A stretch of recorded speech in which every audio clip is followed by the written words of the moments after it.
Good morning dear student, मैं doctor नीलम गुप्ता आज आपको कक्षीय समीकरण किस प्रकार से ज्ञात करते हैं उनके बारे में बताऊंगी।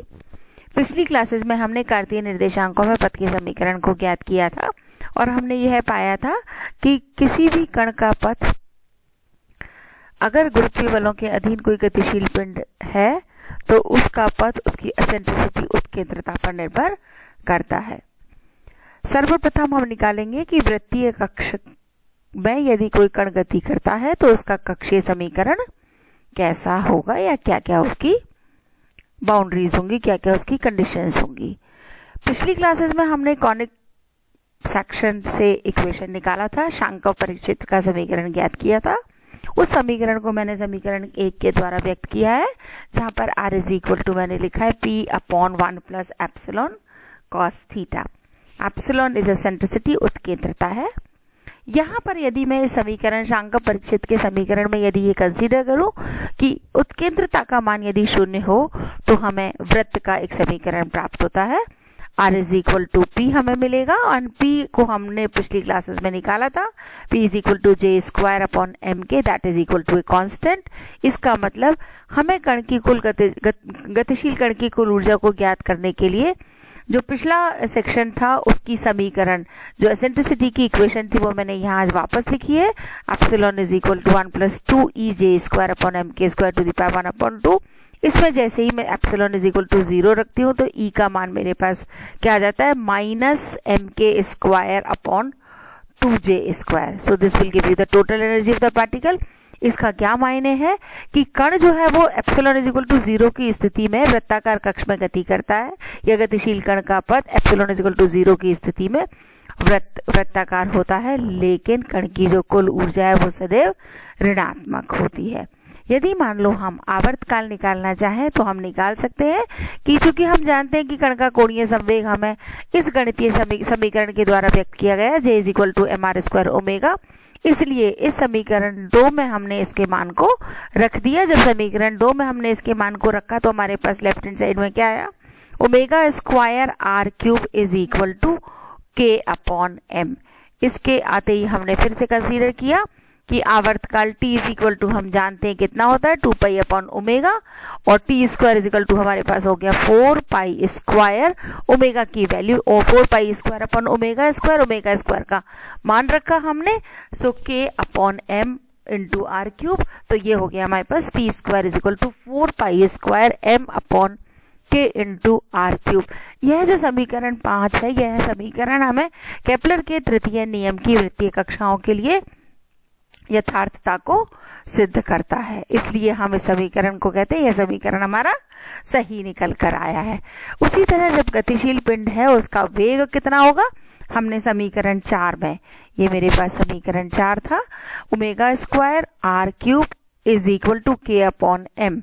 इसमें हमने v is equal to omega r रखा, इसको सॉल्व किया तो गतिशील पिंड का वेग हमारे पास निकल कर आया, v is equal to under the root k upon m r. इसको हमने समीकरण 6 के द्वारा व्यक्त किया।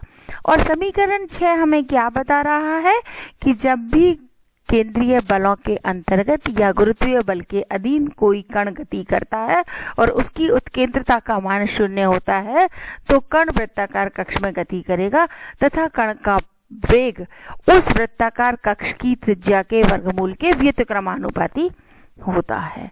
दूसरी स्थिति हम कंसीडर करेंगे कि जब कण हमारा दीर्घवृत्तीय कक्ष में गति करता है। यह तभी संभव है जब पिंड के पथ की उत्केंद्रता का मान एप्सिलॉन का मान 1 से कम हो या कण की कुल ऊर्जा का मान 0 से कम हो। तो हम देखते हैं कि ऐसी स्थिति में जो कण का पथ है वह दीर्घवृत्तीय होगा और उसका समीकरण क्या होगा, x plus x naught whole square upon a square plus y square upon b square is equal to 1। यहाँ पर जो a और b हैं उनके मान मैंने लिखे हुए हैं। a इज इक्वल टू हमारे पास आएगा plus minus p upon 1 minus epsilon square, और सेमी माइनर एक्सिस जो b है इसका मान आएगा plus minus p upon under the root 1 minus epsilon square. चूंकि p का मान हमने पहले भी देखा था, p इज इक्वल टू हमने लिखा हुआ था j स्क्वायर अपॉन m के, और एप्सिलॉन इज इक्वल टू हमारे पास है 1 plus 2 e j square upon m के स्क्वायर टू द पावर 1/2 2। यहाँ पर हमने जे स्क्वायर अपॉन एम के इज इक्वल टू पी रख दिया, तो ये एप्सिलॉन का मान क्या हो गया हमारे पास 1 प्लस 2 ई पी अपॉन के टू द पावर 1 अपॉन 2। जब हम इस वैल्यू को रखते हैं तो हमारे पास a का मान आ जाता है k अपॉन 2e तथा b का मान आ जाता है j upon under the root twice me। इस समीकरण 8 से यह स्पष्ट है कि समान अर्ध दीर्घाक्ष a वाले सभी दीर्घवृत्तों की ऊर्जाएं एक समान होती है, क्योंकि यहाँ पर ये कोई डिफरेंट नहीं हो रहा, तो यहाँ पर हम ये कहते हैं कि समान दीर्घाक्ष वाले सभी दीर्घवृत्तों की ऊर्जाएं जो है वो समान होती हैं, क्योंकि k अपॉन 2a हो जाएगा। अगर अब हम आवर्तकाल निकालें तो हम जानते हैं कि कैप्लर के द्वितीय नियम के अंतर्गत, द्वितीय नियम के अनुसार जब केंद्रीय बल के अधीन कोई कण गति करता है तो उसका क्षेत्रीय वेग हम डिनोट करते हैं dA अपॉन dt। इसको हम पहली क्लासेस में पढ़ चुके हैं। और dA upon dt is equal to हमारे पास होता है 1 upon 2 r square d theta upon dt। It is equal to j upon 2m। और कुल कोणीय संवेग जो है वो क्या है कण का, j is equal to m r square d theta upon dt। चूंकि नाभिक से पिंड को मिलाने वाली रेखा द्वारा आवर्तकाल t में प्रसरित किया गया क्षेत्रफल यदि हम निकालें दीर्घवृत्तीय कक्ष है, तो इसका एरिया ऑफ क्रॉस सेक्शन क्या होगा, a is equal to pi into A B, और it is equal to integral from 0 to t j upon 2m into dt, और it is equal to j upon 2m into t। और t is equal to क्या हो गया हमारे पास 2m pi A B upon j। समीकरण 8 से हमने a और b के मान रखे तो ऊर्जा E के पद में हमारे पास आवर्तकाल का मान आ गया, t is equal to pi square k square m upon 2e की पावर 1 अपॉन 2। यदि हम इसको a के फॉर्म में लिखना चाहें तो हमारे पास ये रिलेशनशिप आ जाती है, t square is equal to 4 pi square m upon k a cube. यह जो समीकरण 12 है यह व्यंजक हमारे केपलर का तृतीय नियम है, जिसके अनुसार दीर्घवृत्त में गतिशील पिंड के आवर्तकाल का वर्ग अर्घ दीर्घाक्ष a के तृतीय घात के अनुक्रमानुपाती होता है। और हम यह भी बता सकते हैं कि दीर्घवृत्त में गतिशील पिंड का आवर्तकाल अर्ध लघु अक्ष b पर निर्भर नहीं करता है। A multiple choice question can be arise from this equation कि किसी भी केंद्रीय बल के अंतर्गत गतिशील पिंड यदि दीर्घवृत्त कक्ष में गति करता है तो उसका आवर्तकाल किस किस पर निर्भर करता है या किस पर निर्भर नहीं करता है। अर्ध लघु अक्ष b, अर्ध दीर्घ अक्ष a, कण का द्रव्यमान m और कण का नियतांक k। तो निकाल सकते हैं, इसका आंसर हमारे पास हो जाएगा बी या डी ऑप्शन दे सकते हैं, उपरोक्त सभी या उनमें से एक भी नहीं। इसी तरह से पिंड का वेग निकालना चाहें तो ऊर्जा के संरक्षण के नियम से हम जानते हैं कण की कुल ऊर्जा संरक्षित रहेगी। E इज इक्वल टू गतिज ऊर्जा प्लस स्थितिज ऊर्जा प्लस कण जो हमारा केंद्रीय बल के अधीन जो गति कर रहा है उसके कारण ऊर्जा। So E is equal to 1 upon 2m dr upon dt whole square plus j square upon 2m r square minus k upon r। ये स्थितिज ऊर्जा है। So कोणीय संवेग j is equal to m r square d theta upon dt। तो हमने यहाँ पर j का मान रख दिया, तो हमारे पास 1 upon 2m हमने कॉमन ले लिया। With in the bracket I get dr upon dt whole square plus r square d theta upon dt whole square minus k upon r। यदि हम वृत्ताकार कक्ष में या अर्धदीर्घ कक्ष में कण गति करता है तो पिंड का कक्षीय वेग क्या होगा, v is equal to v r square plus v theta square to the power 1 upon 2। और इसको हम लिख सकते हैं वी आर को d r upon d t whole square plus v theta r square d theta upon d t whole square to the power 1 upon 2। So this energy E is equal to हमारे पास क्या हो जाएगा 1 upon 2। यहाँ पर हमने ये सारा वैल्यू जो है, इसकी जो वैल्यू है वो हमने लिख दी 1 upon 2 mv square minus k upon r। और इसके बाद हमने देखा कि हमारे पास v का मान क्या आ गया, इसको सॉल्व कर लिया। v का मान आ गया 2 upon m e plus k upon r to the power 1 upon 2। So we know that the total energy of the particle in elliptical motion is minus k upon 2. So by substituting the value E is equal to minus k upon 2, k we can take common out, so V is equal to 2k upon m within the bracket 1 minus 1 upon r minus 1 upon 2a to the power 1 upon 2. So this is the velocity or total energy of the particle in terms of v. Now we consider the motion of a rocket launched from the surface of the अर्थ. पृथ्वी की सतह से छोड़े गए rocket की गति को हम किस प्रकार से कंसीडर करेंगे. मान लो हमने कंसीडर किया कि पृथ्वी की सतह से ऊर्ध्व से अल्फा कोण बनाता हुआ v वेग से एक रॉकेट को छोड़ा जाता है. आप देखिए ये हमने कंसीडर किया है. यहाँ पर ये हमारे कण का वेग है v और हमने ये कंसीडर किया कि यह हमारा ऊर्ध्व से अल्फा कोण बना रहा है. केंद्रीय बल क्षेत्र में ऊर्जा के संरक्षण के नियम से हमने लिखा 1/2m dr upon dt whole square plus j square upon 2m r square minus gmm upon r is equal to E.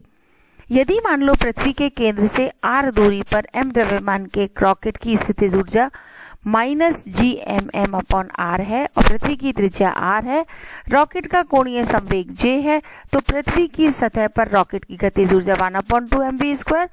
Rocket की कुल ऊर्जा क्या होगी? गतिज ऊर्जा प्लस स्थितिज ऊर्जा, so 1/2mv square minus gmm upon r. और कण का कोणीय संवेग हो गया j is equal to mvr sine alpha. यहाँ से देखें this distance is r radius of the earth and this distance is perpendicular distance of the particle. This is equal to r sin alpha. So the angular momentum is j is equal to mvr sin alpha. So rocket की maximum distance r के लिए dr upon dt 0 होना चाहिए. इसको हमने समीकरण 1 में रखा. समीकरण 1 में जब इसका मान हमने रखा, this is equation number 1/2m dr upon dt is equal to 0. j square की वैल्यू हमने लिखी m square v square r square sine square alpha upon 2m r square minus gmm upon r is equal to 1/2m v square minus gmm upon r. By simplifying this equation we'll get v square r square sine square alpha upon 2r square minus gr square upon r is equal to 1/2 v square minus of gr. Further simplifying this, we get the equation r square into 2gr minus v square minus within the bracket 2gr square r plus r square v square sin square alpha is equal to 0. It is denoted by equation number 2. Here this g is equal to gm upon r square. It is the gravitational acceleration at the surface of the earth. So if this is a binomial expression. This is a not binomial, this is the quadratic equation. If we solve this quadratic equation, we'll get the two values of r. हमारे पास चूंकि यह हमारी एक द्विपद घात समीकरण है, तो हमें इसमें r के दो मान प्राप्त होंगे. उनमें से अधिक r का मान जो है वो रॉकेट की अधिकतम ऊंचाई को व्यक्त करेगा. So r is equal to gr square plus r under the root r square g square minus v square v naught square 2rg minus v square sine square alpha upon 2rg minus v square. ये हमारे पास r की value देगी. इस r में जो अधिकतम value होगी वह हमारे रॉकेट की अधिकतम ऊंचाई को व्यक्त करेगा. यदि हम कंसीडर करें कि रॉकेट को हमने v is equal to under the root 2rg वेग से पृथ्वी की सतह से छोड़ा, तो इस स्थिति में हमारे पास r कितना हो जाएगा? अनंत हो जाएगा, क्योंकि जैसे ही हम इसको यहाँ रखेंगे ये हमारे पास 0 हो जाएगा, r is equal to infinity हो जाएगा. अर्थात इसका क्या मायने हुआ कि अर्थात रॉकेट जो है वो पृथ्वी के गुरुत्वीय क्षेत्र से पलायन कर जाएगा, एस्केप कर जाएगा. And this minimum velocity is known as the escape velocity. So this is the velocity by which the rocket can move out from the gravitational field of the earth.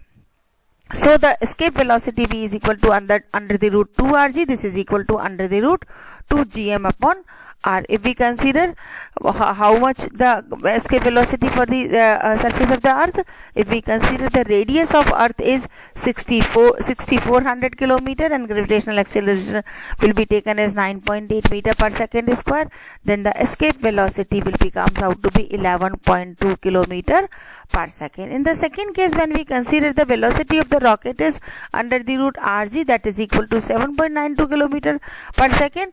यदि हम रॉकेट को 7.92 kilometre प्रति second से पृथ्वी की सतह पर से छोड़ा जाए, तो rocket r is equal to capital R into 1 plus cos alpha दूरी तक जा सकता है। यदि हम ऊर्ध्व प्रक्षेपण ले, वर्टिकल हम इंक्लिनेशन के लिए कंसीडर करें, तो अल्फा का मान 0 होगा और अल्फा का मान 0 होगा। तो रॉकेट जो है वो कितनी दूरी तक जा सकता है? पृथ्वी की त्रिज्या के दुगनी दूरी तक रॉकेट जा सकता है। ये भी हमारे पास एक क्वेश्चन बन सकता है कि हम रॉकेट को किस वेग से छोड़ें पृथ्वी की सतह से कि ऊर्ध्व प्रक्षेपण के लिए रॉकेट की दूरी पृथ्वी की त्रिज्या के दुगनी हो जाए, या हम ये वैल्यूज रख सकते हैं। बहुत हर लाइन से आपका मल्टीपल चॉइस क्वेश्चन बन सकता है। जितना ज्यादा आप कोशिश करेंगे उतना ज्यादा आपको अच्छे से समझ में आएंगी चीजें। Thank you for today. Thanks.